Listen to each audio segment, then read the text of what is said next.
శ్రీ గురుభ్యో నమః. బలం గురోర్ ప్రవర్ధతం. ఏకాదశి వ్రత కథలు గోవిందో.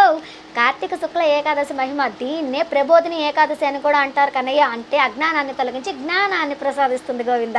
ఈ ఏకాదశి చాలా గొప్పది కన్నయ్య. ఈ ఏకాదశి నాడు ప్రత్యేకం ఏంటో తెలుసా? జాగరణ. దీనివల్ల ఏమవుతుంది? సర్వం విష్ణుమయం జగత్ అనే ఒక జ్ఞానాన్ని మనకి శ్రీ మహావిష్ణువు ప్రసాదిస్తారు. కార్తీక మాసంలో శుక్లపక్షంలో వచ్చే ఏకాదశి ప్రబోధిని ఏకాదశి. ఈ ఏకాదశి నాడు శ్రీ మహావిష్ణువుని పూజించిన వారు ఎంతో గొప్ప ఫలితాన్ని పొందుతారు. ఎంత గొప్ప ఫలితాన్ని అంటే 1000 అశ్వమేధ యాగాలు చేసిన ఫలితాన్ని, 1000 పౌండరీక యాగాలు చేసిన ఫలితాన్ని ఒకేసారిగా ఈ ఏకాదశి నాడు ఉపవాసం ఉండి స్వామివారిని ధ్యానిస్తే ఖచ్చితంగా పొందుతారు కన్నయ్య. అలాగే ద్వాదశి నాడు అంత ఇంత దానం చేసుకుంటే ఇంకా గొప్ప ఫలితం వస్తుంది కన్నయ్య. బాగా గుర్తుపెట్టుకోండి. కార్తీక మాసంలో శుక్లపక్షంలో వచ్చే ఏకాదశి కార్తీక శుక్ల ఏకాదశి, ప్రబోధిని ఏకాదశి అని అంటారు గోవింద. ఇక ఈ ఏకాదశి పూర్తయింది. ఇంకో ఏకాదశి మనకి అధిక మాసంలో వచ్చే ఏకాదశులు చాలా గొప్పవి కన్నయ్య. దేవతలు సైతం చెప్పారు ఏంటంటే మనకి మామూలుగా వచ్చే ఏకాదశుల కన్నా అధిక మాసంలో వచ్చే ఏకాదశుల ఫలితము చాలా గొప్పగా ఉంటుందని గోవింద దేవతలు స్వయంగా మనందరికీ చెప్పారు. మనకి చెప్పినది అంటే మనందరికీ చెప్పారంటే వ్యాసుడికి చెప్పారు, వ్యాసుడికి చెప్పింది మనందరికీ చెప్పేలా వ్యాసుడు చేశాడు. అటువంటి వ్యాసుడు ఎట్లాంటి వాడు తెలుసుకుందాం గోవింద. ఇప్పుడు ఎంతటి వాడు అంటే చెప్తానాగండి. మూడవ కన్ను లేని ముక్కంటీశ్వరుడు. 4 చేతులతో శ్రీ మహావిష్ణువు ఉంటారు కదా. 2 చేతులు తీసేసి ఇంకో 2 చేతులు ఉండిస్తే 2 చేతులు కలిగిన శ్రీ మహావిష్ణువు. ఆ 4 తలలున్న బ్రహ్మదేవుడికి ఒకే తల ఉంటే ఆ బ్రహ్మదేవుడు ఎట్టా ఉంటాడో అట్టా ఉంటాడనమాట.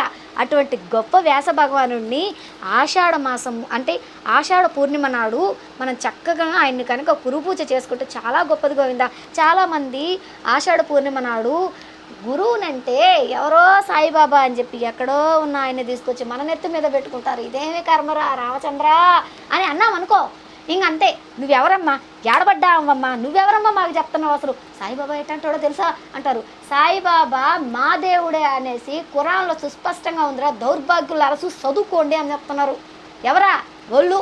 మనమా? మనకు బుర్ర లేదు, ఏమీ లేదు. మనకు బుర్ర ఉండదు, బుద్ధి ఉండదు. అంతెందుకు గోవిందా, నేను ఈరోజు చెప్తానండి.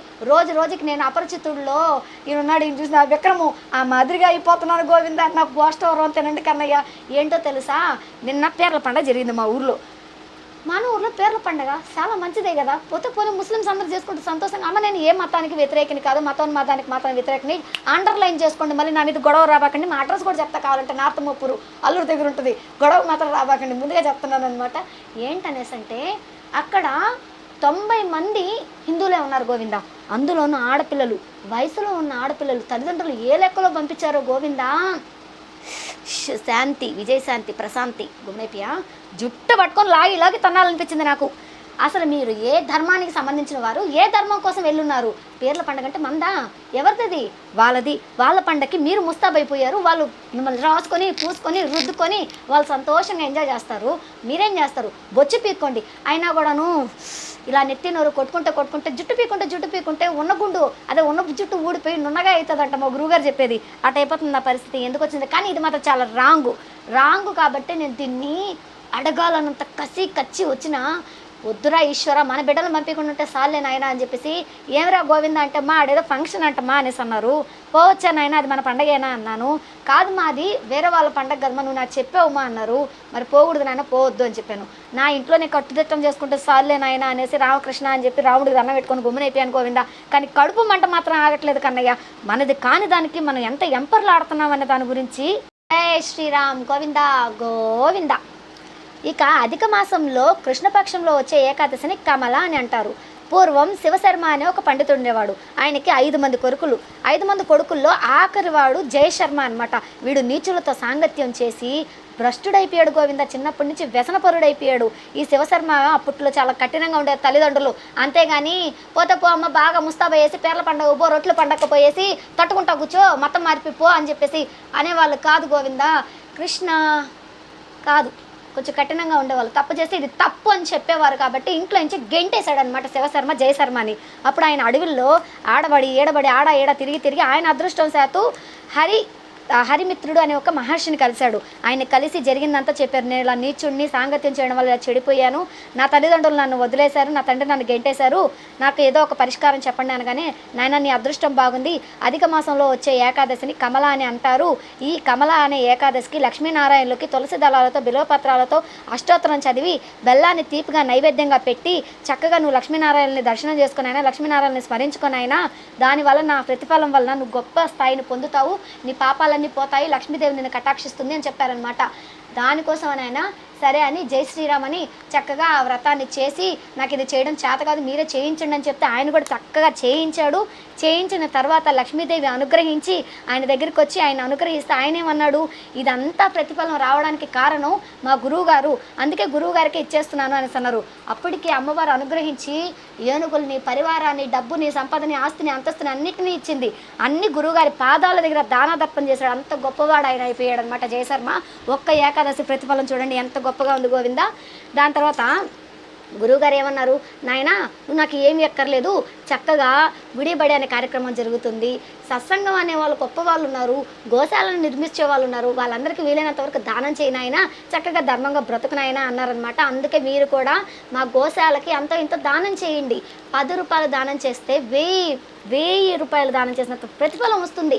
నెత్తి నోరు మొత్తుకొని బాదుకుంటున్నాను కదా, ఎంతెంతో వేస్ట్ ఖర్చులు పెడుతుంటారు, అంత బువ్వ గోమాతకి అవుతుంది, అంత క్యారెట్ ముక్క తింటుంది, అది ఆ పుణ్యం మనకి ఎంత గొప్పగా వస్తుంది గోవింద.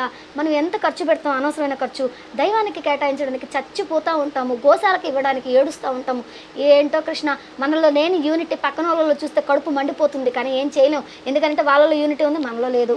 ఏమన్నా మాట్లాడితే ఆడపిల్లలు బాగా ముస్తాబు చేసి పేర్ల పండగకి వెళ్ళమ్మా, ఆడ పురోగ్రామం జరుగుతుంది, ఎల్లు టోపీ వేసుకున్న వాళ్ళందరూ నేను గోకుతారు అంటున్నారు. సరే ఏం చేస్తాం. అలాగా స్వామివారి అనుగ్రహంతో, అమ్మవారి కటాక్షంతో అన్నీ లభించాయి. గురువుగారికి ఇవ్వగానే గురువుగారు ధర్మంగా బతకమనడంతో ఆయన ప్రతి ఏకాదశి, అధిక మాసంలో వచ్చే ప్రతి ఏకాదశికి ఆయన చక్కగా వ్రతం చేసేవాడు. దాని వలన వైకుంఠ ప్రాప్తి కూడా కలిగింది కన్నయ్య. ఇది మళ్ళీ చెప్తున్నాను, గుర్తుపెట్టుకోండి శివశర్మ కథ.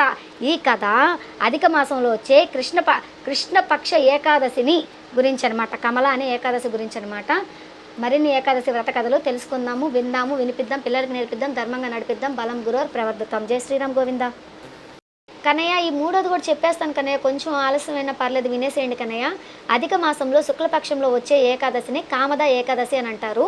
ఈ ఏకాదశి అంటే అధిక మాసంలోనే, ఈ కృష్ణపక్షంలోనే వచ్చే ఏకాదశిలో 3 సార్లు కనుక మనం ఉపవాసం ఉండి స్నానం చేసి, దానం చేసి, ఉపవాసం చేసి ఇటువంటివన్నీ సవ్యంగా చేస్తే వాళ్ళకి ముక్కోటి దేవతలతో సమానమైన వైభవం వస్తుంది అనేసి ఏకాదశి వ్రత కథల్లో ఉంది గోవింద. అలాగే ఈ వివరాలన్నీ ధర్మరాజు గారికి కురుక్షేత్ర యుద్ధం తర్వాత భీష్ముడి చేత ధర్మ సందేహాలతో పాటు శ్రీకృష్ణ పరమాత్ముడు ఈ ఏకాదశి వ్రత కథ వివరణలు అన్నీ చెప్పారనేసి మనకి పద్మపురాణంలో బ్రహ్మఖండంలో ఉంటుంది. ఎవరైతే శ్రద్ధాశక్తులతో ఈ కథలన్నీ వింటారో వాళ్ళు యోగ జాతకులు అవుతారు కన్నయ్య. యోగ జాతకులు కాబట్టే ఈ ఏకాదశి వ్రత కథలన్నీ చక్కగా విన్నారు. నేను కూడా చెప్పగలిగానంటే అది గురు కటాక్షం. సర్వం శ్రీ గురువు గారి పాద విందార్పణమస్తు. బలం గురోర్ ప్రవర్ధతాం. జై శ్రీమాత. జై శ్రీరామ్.